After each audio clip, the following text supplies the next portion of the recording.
Hello বন্ধুরা, Bengali spice চ্যানেলে তোমাদের সবাইকে স্বাগত জানাই। আজকে আমি তৈরি করেছি কচুরির দোকানের মতো অথবা মিষ্টির দোকানের মতো সম্পূর্ণ নিরামিষ তরকারি, যেটা কচুরির সাথে অথবা লুচি পরোটার সাথে কিন্তু ভীষণই ভালো লাগবে। তো রেসিপিটি তোমরা প্রথম থেকে শেষ পর্যন্ত দেখতে থাকো, আর যদি ভালো লাগে লাইক, কমেন্ট, শেয়ার, সাবস্ক্রাইব করে দিও। তাহলে চলো কিভাবে এই নিরামিষ রেসিপিটি করেছি আমি তোমাদের সাথে শেয়ার করি। এর জন্য প্রথমেই আমি খুব ছোট সাইজের সয়াবিন নিয়ে নিয়েছি, সেটাকে আমি নুন দিয়ে সেদ্ধ বসিয়েছি। দেখো সেদ্ধ হয়ে সয়াবিনগুলো ফুলে উঠেছে। এবার আমি এই সয়াবিন থেকে জলটা ঝরিয়ে তুলে নেব। আবার বাটিতে জল গরম করে তার ভেতরে নুন দিয়ে আমি পরিমাণ মতো আলু কেটে আলুটাকে সেদ্ধ করে নিচ্ছি। এখানে কিন্তু আমি আলুটাকে টুকরো করে কেটে নিয়েছি। তোমরা যদি চাও গোটা আলু সেদ্ধ করে নিতে পারো। ঢাকা দিয়ে ভালোভাবে আলুগুলোকে সেদ্ধ করতে হবে। আলু সেদ্ধ হতে থাক, ততক্ষণে আমি এখানে মশলা তৈরি করে নিই। এখানে নিয়ে নিচ্ছি দুটো টমেটো। টমেটোগুলোকে আমি টুকরো করে কেটে নিচ্ছি। আর এখানে 2 ইঞ্চি আদা। এই আদা আর টমেটো কিন্তু আমি ভালোভাবে পেস্ট করে নেব। এদিকে আলুটাও সেদ্ধ হয়ে গেছে। দেখো তোমাদেরকে দেখিয়ে দিই, আলুটা কিন্তু খুব ভালোভাবে সেদ্ধ হয়ে গেছে। এবার আলুটা আমি জল ঝরিয়ে তুলে নিচ্ছি। এদিকে একটা শুকনো মশলা বানাতে হবে, তার জন্য দিয়ে দিয়েছি এখানে দুটো দিয়ে দিয়েছি শুকনো লঙ্কা, আর দিয়েছি 5 ফোড়ন। এই দুটোকে আমি শুকনো খোলায় ভালো করে ভেজে নেব, যতক্ষণ না পর্যন্ত সুন্দর একটা গন্ধ বার হয়।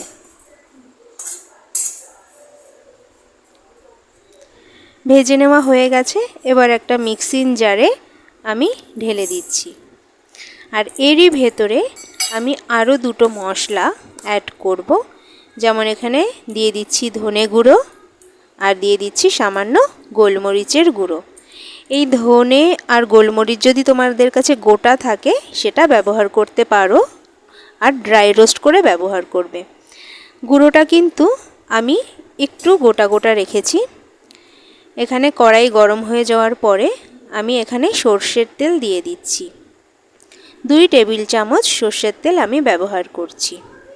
তোমরা কিন্তু এই রেসিপিটি রিফাইন্ড তেলেও করতে পারো, তবে আমার সর্ষের তেলে বেশি ভালো লাগে। সর্ষের তেলটা ভালোভাবে গরম হয়ে যাওয়ার পরে জিরে ফোড়ন দিয়ে দিয়েছি। জিরেটা ভাজা ভাজা হয়ে গেলে এর ভেতরে যে পেস্ট করে রেখেছিলাম টমেটো আর আদার, সেটা দিয়ে দিচ্ছি।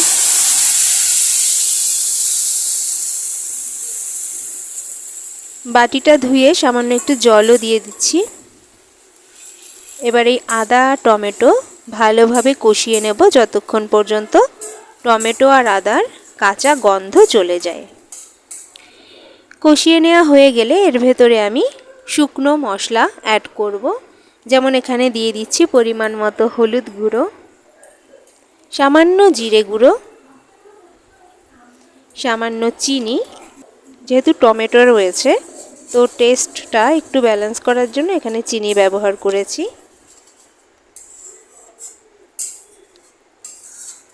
টমেটো কষানো হয়ে গেলে কিন্তু রঙটা একটু পরিবর্তন হয়ে যাবে, একটা সুন্দর রং চলে আসবে। গুঁড়ো মশলাগুলো কিন্তু ভালোভাবে কষে গেছে।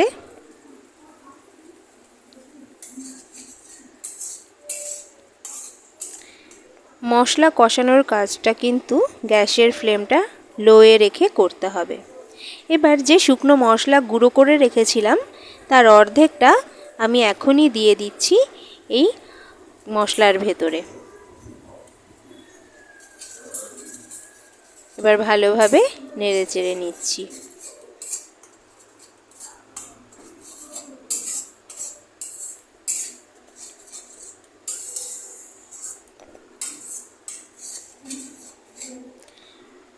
শুকনো মশলা মেশানো হয়ে গেলে এর ভেতরে দিয়ে দেব 1 চা চামচ কসৌরি মেথি।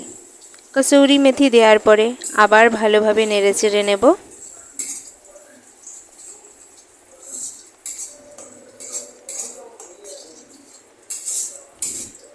এবার মশলাটা থেকে খুব সুন্দর একটা গন্ধ বেরোতে শুরু করলে এর ভেতরে দিয়ে দেব সেদ্ধ করে রাখা সয়াবিনগুলো।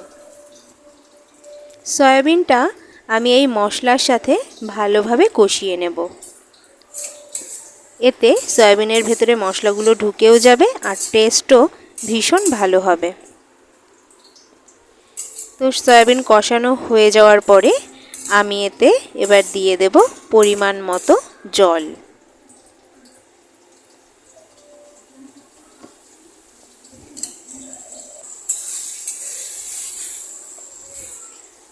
পরিমাণ মতো জল দিয়ে দিচ্ছি। এই তরকারিটা কিন্তু একটু ঝোলঝোল হয়, খুব বেশি ঘন হয় না, তাই জলের পরিমাণটা কিন্তু একটু বেশিই রাখতে হবে। দেখো গ্রেভিটা খুব ভালো করে ফুটে উঠেছে। ফুটে ওঠার পরে এখানে আমি দিয়ে দিচ্ছি আগে থেকে সেদ্ধ করে রাখা আলুগুলো।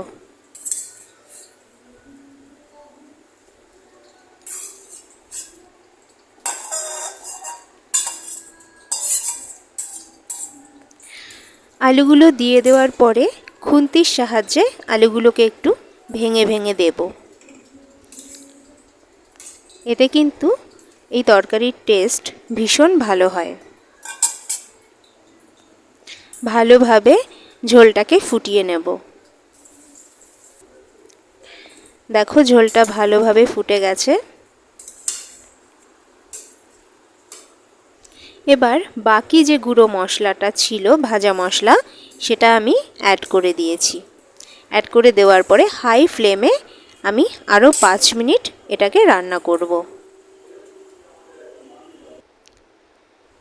দেখো তরকারিটা কিন্তু পুরো রেডি হয়ে গেছে। এবার আমি রাতে লুচির সাথে এটাকে সার্ভ করে দিয়েছি। তো তোমার কেমন লাগলো সেটা অবশ্যই কমেন্টের মাধ্যমে জানিও। আর দেখা হবে পরের ভিডিওতে।